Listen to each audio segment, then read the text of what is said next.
Madame, monsieur, bonjour. Ils l'ont dit, ils l'ont fait. Les négociateurs sont parvenus à un accord pour former un gouvernement. Le formateur Bart De Wever s'est rendu chez le roi hier soir pour lui faire part de la nouvelle après un long tunnel de discussion, de tensions aussi par moments entre le MR, les engagés, Vorreut, le CDNV et la NVA. Reportage Corentin Laurent, Rachel Crivellaro et Isabelle Heusen. C'est une poignée de main entre le roi et cette fois le futur Premier ministre. Il est aux alentours de 22 h et Bart De Wever vient annoncer au palais qu'un accord a été trouvé. L'entrevue dure une petite demi-heure. Bart De Wever et le roi se quittent, mais la soirée n'est pas finie pour le formateur. Retour à l'école royale militaire. C'est De Wever. Là, les négociateurs peuvent plier bagages. Leur mission à eux est terminée. Il y a un accord. Il était obtenu dans la douleur. Vous dire l'inverse, ce serait complètement vous manquer de respect, je pense. Évidemment, c'est quelque chose qui a été difficile. Plus de 7 mois pour obtenir un accord. C'est évidemment beaucoup trop long, alors qu'il y avait une configuration de partis qui avait gagné et qui était assez naturelle pour obtenir un gouvernement rapidement. Mais les présidents de parti, eux, restent, car il faut encore répartir les compétences ministérielles entre chaque parti. Les barrières resteront fermées jusqu'à passer 4 h du matin. Il y a eu des moments plus compliqués que d'autres pour les uns ou pour les autres. Et donc jusqu'au dernier moment, on a négocié parce que, encore une fois, c'est un accord qui a beaucoup de contenu. Ce n'est pas juste des grandes idées, c'est véritablement des réformes très précises dans tous les secteurs. Le marché de l'emploi va être révolutionné comme jamais en termes de sécurité, d'asile, de migration. La baisse d'impôts également, qui est un enjeu extrêmement important. Les présidents de parti n'auront droit qu'à bien peu de repos. Dès ce matin, ils doivent finaliser le casting ministériel. Le gouvernement de Wever devra rapidement se mettre en place et les négociateurs ne perdent pas de temps. Il y a accord politique, mais ils doivent encore discuter de beaucoup de choses, notamment de la répartition des compétences. Alors Rachel Crivellaro, vous êtes du côté de la Chambre. C'est là que la suite des discussions devrait se dérouler aujourd'hui. Oui, on devrait effectivement, dans le courant de la journée, commencer à aborder la délicate question des compétences ministérielles. Quelles compétences pour quelle formation? Selon nos informations, cette discussion, elle devrait avoir lieu plus tard dans la journée. Tout ce qu'on sait pour le moment, bien, c'est qu'il s'agira d'une équipe de 15 ministres, avec bien entendu à sa tête le Premier ministre Bart De Wever. Et comme celui-ci est considéré comme linguistiquement asexué, eh bien, les 14 autres portefeuilles seront répartis de manière équitable. 7 portefeuilles pour les francophones et 7 portefeuilles pour les néerlandophones. Quant aux compétences, aux matières proprement dites, eh bien, elles seront distribuées selon une clé de répartition assez classique. Chaque parti, chacun à son tour, choisira une compétence et cet ordre de choix, eh bien, il correspondra au poids politique de ce parti à la Chambre, autrement dit, le nombre d'élus. Alors, concernant le nombre de portefeuilles attribués à chaque parti, on peut déduire maintenant qu'il y aura 4 portefeuilles pour le MR, 3 pour la NVA, en plus évidemment du poste de Premier ministre, 3 portefeuilles pour les engagés, 2 pour Vorreut et 2 pour le CDNV. Mais je vous disais, tout ça est encore sujet à discussion. Et même chose également pour le casting, puisque selon nos informations, eh bien, ça devrait être discuté plutôt en fin de journée, après, nous dit-on, le congrès de participation de Vorreut. Ça ne veut pas dire pour le moment que les présidents de parti chôment, puisqu'on sait qu'ils sont en train de discuter encore des dernières notes de cet accord de gouvernement et d'y apporter les dernières corrections. Merci Rachel pour ces précisions en direct de la rue de la Loi et non de la Chambre, comme je vous le disais. Alors Thomas Gadisseux, vous êtes responsable éditorial politique à l'RTBF. Parlons un peu de cet accord. Il donne le ton, l'orientation que va prendre le gouvernement de Wever. Ça a beaucoup discuté, ça a été très long. Qu'est-ce qui a débloqué la situation? Alors il y a toujours en fin de négociation un peu des trophées politiques qui permettent d'obtenir un accord et de faire atterrir ces négociations. Il y a tout d'abord l'instauration d'une taxe sur les plus-values en Belgique, renommée contribution des solidarités. Alors c'était un tabou pour le MR depuis des années. Ça a d'ailleurs fait capoter d'autres négociations dans d'autres gouvernements et ce sera désormais un peu l'étendard pour les socialistes flamands. C'est entre guillemets aussi une taxe sur ces grandes fortunes, sur ces niches fiscales. Il y a les allocations sociales qui seront finalement préservées. Donc on parle des allocations de chômage et les revenus d'intégration sociale. Ils continueront d'être indexés durant toute la législature. C'était un objet qui était en discussion. Dans les dernières versions, il était question de geler ces indexations. Eh bien, ce sont les engagés qui ont dû se débattre pour maintenir cet élément jusqu'à la dernière minute. Et puis les libéraux, on a entendu le président du MR parler du marché du travail, arrive sur la ligne d'arrivée avec la limitation des allocations de chômage dans le temps. Après 2 ans, on voit cet équilibre politique entre ces différentes formations politiques. Il y a d'un côté un bloc à droite, les centristes, et puis l'aile gauche avec les socialistes de Vorreut. Alors on ne va pas pouvoir tout énumérer, mais si on doit retenir certains marqueurs, Thomas, ce serait lesquels ? Alors on va en épingler. Il y a une mosaïque de mesures pour améliorer ce qu'on appelle la compétitivité, donner de l'air aux entreprises, mais aussi redynamiser, flexibiliser le marché du travail, notamment le travail de nuit, les heures supplémentaires, embaucher un ou un deuxième emploi, tout ça, ça sera plus simple. Quantité de mesures qui pèsent près d'1 milliard en fin de législature, donc c'est assez important. Il y a en termes de sécurité un renforcement de la police locale des zones, et puis une mesure qui fera beaucoup de bruit, c'est la fusion des 6 zones de police à Bruxelles pour améliorer la gestion de la sécurité. C'est un point qui pose problème à tous les bourgmestres de la région de Bruxelles-Capitale, donc on va en parler. En justice et en migration, on épinglera une mesure. Le gouvernement envisage de louer des prisons à l'étranger. Et puis il y a le budget santé. On a beaucoup parlé de la norme de croissance, elle est maintenue, mais elle va relativement être lissée. Pendant 2 ans, elle va diminuer pour ensuite augmenter, arriver à 3% en fin de législature.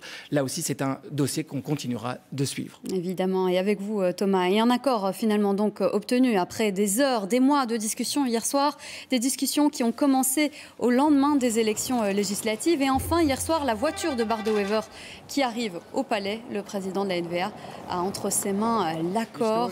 Vous voyez ces images, évidemment, que l'on attendait finalement depuis de nombreux mois. On vient donc d'évoquer les grandes lignes avec Thomas Gadisseux. Intéressons-nous maintenant plus précisément aux pensions. C'est un gros volet de l'accord de gouvernement. Alors, qu'est-ce qui va changer et pour qui ? Alors, Corentin Laurent, l'idée est notamment de récompenser ceux qui travaillent plus longtemps. Oui, si on part plus tôt à la retraite, il y aura un malus. Et ça, c'est nouveau. En revanche, si on part plus tard à la retraite, il y aura un bonus, une augmentation de la pension légale. Ça existait déjà, mais ça va être réformé dès l'année prochaine. Et jusqu'en 2030, c'est 2% de malus ou de bonus par année à travailler en moins ou en plus. Et ce pourcentage, il va augmenter au fil du temps. Ce sera 4% entre 2030 et 2040. Donc 4% en moins sur votre pension légale si vous partez un an plus tôt, 4% en plus si vous partez un an plus tard. Et puis, ce pourcentage, il passera à 5% au-delà de 2040. Et pour atteindre une carrière complète, Corentin, le gouvernement va revoir ce qu'il considère comme du travail. Oui, d'une part, il y a le travail effectif quand on va au travail, mais d'autre part, il y a ce qu'on appelle les périodes assimilées, comme le chômage, le congé de maternité ou les congés maladie.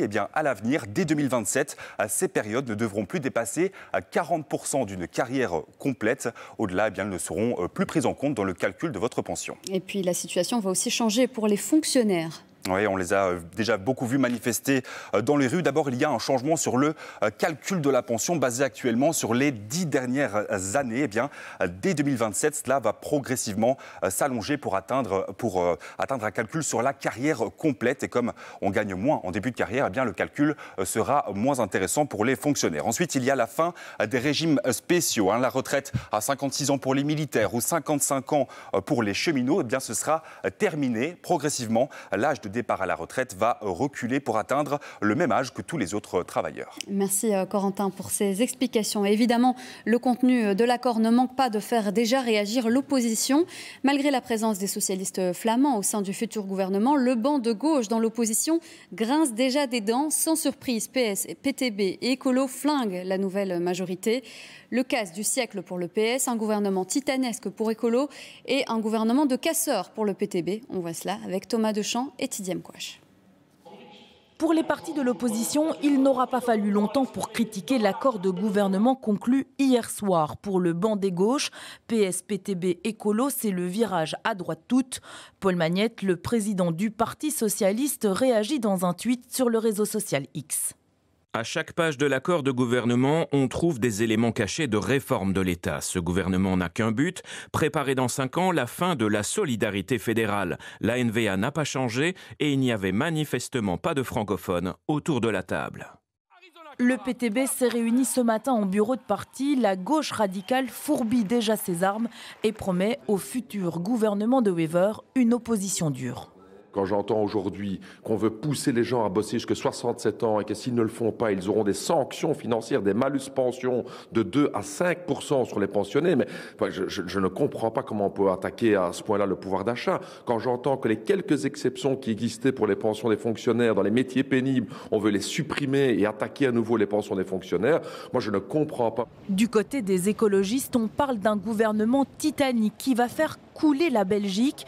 Les Verts dénoncent un chapitre minime sur les questions environnementales. Vraiment, le climat occupe une toute petite place à la page 46, ici et là. C'est clairement pas avec des petites mesurettes et c'est pas en augmentant la TVA à 21% sur des chaudières à mazout qu'on va sauver la planète. Et donc c'est vrai que pour nous, ce gouvernement ignore complètement les risques climatiques et en fait désinvestit dans la SNCB, désinvestit dans les solutions du futur qui pourraient justement protéger les gens. Les gauches disent qu'elles mèneront une opposition frontale depuis les bancs du Parlement fédéral, mais aussi dans la rue, aux côtés des travailleurs et organisations syndicales. Et Thomas Gadissian, on le voit, les réactions de l'opposition sont très vives. Les socialistes flamands sont les seuls représentants finalement de la gauche au sein du gouvernement. Et justement, avant qu'il y ait un gouvernement, il faut que les militants de chaque parti valident l'accord eux aussi. Et ce sont justement les socialistes flamands qui vont ouvrir le bal de ces congrès de participation. Les présidents ont négocié avec quelques collaborateurs, mais souvent très seuls. Il faut que leur parti valide ce qu'ils ont décidé. Ce sera le cas donc ce soir avec les socialistes de Flamands au Vooruit qui vont devoir valider cet accord. Ça risque forcément d'être tendu, probablement que Conor Rousseau a essayé d'assurer ses arrières avec sa base, ou en tout cas les principaux ténors. Donc on va être très attentifs, et puis vont se suivre les autres congrès de participation. Demain, le MR, les engagés, notamment côté francophone. Et puis surtout, il va falloir désigner des femmes et des hommes pour porter ces réformes, les fameux ministres, qui du coup prêteront serment devant le roi, probablement début de semaine. On sait qu'il y a une autre deadline, mardi, au Palais Royal, au Palais de Bruxelles. Le roi reçoit ce qu'on appelle les corps constitués, l'ensemble des différentes forces du pays, civiles mais aussi politiques. Et là, ce sera aussi l'intronisation du gouvernement de Wever Ier. Merci Thomas pour ces explications. Merci d'avoir été avec nous sur ce plateau. Et on ne connaît pas donc encore le casting du prochain gouvernement, mais il y a un nom dont on est sûr, c'est celui donc de Bart De Wever qui sera le prochain Premier ministre. Il quittera Anvers donc pour la rue Laloy. Il y a quelques années, peu auraient parié là-dessus. Cela n'avait rien d'une évidence, tant le chef de file du nationalisme flamand est attaché à la Flandre. On retrace le parcours assez exceptionnel de ce fin stratège politique avec Simon Hellings et Thomas Deschamps. V de la victoire et de la Flandre, sourire en coin et costume 3 pièces, l'image de Bart De Wever s'est imposée depuis plus de 2 décennies dans le paysage politique pour devenir l'inamovible visage du nationalisme flamand.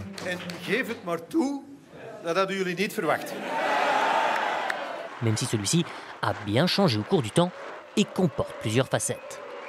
Car Bart De Wever, c'est avant tout l'indétrônable président de la N-VA, la nouvelle alliance flamande, qu'il a fondée avec son premier président Geert Bourgeois avant de le remplacer. C'est toujours agréable de savoir qu'il y a quelqu'un qui vous aime, au moins en Flandre. Côté francophone, ce sera en effet une toute autre histoire. Au sud du pays, la première image marquante du jeune président de parti, ce sera surtout celle d'un provocateur aux idées radicales, prêt à déverser des tonnes de faux billets devant les caméras pour dénoncer les transferts entre communautés. Les transferts, c'est comme un médicament qui garde la Wallonie dans une situation comateuse.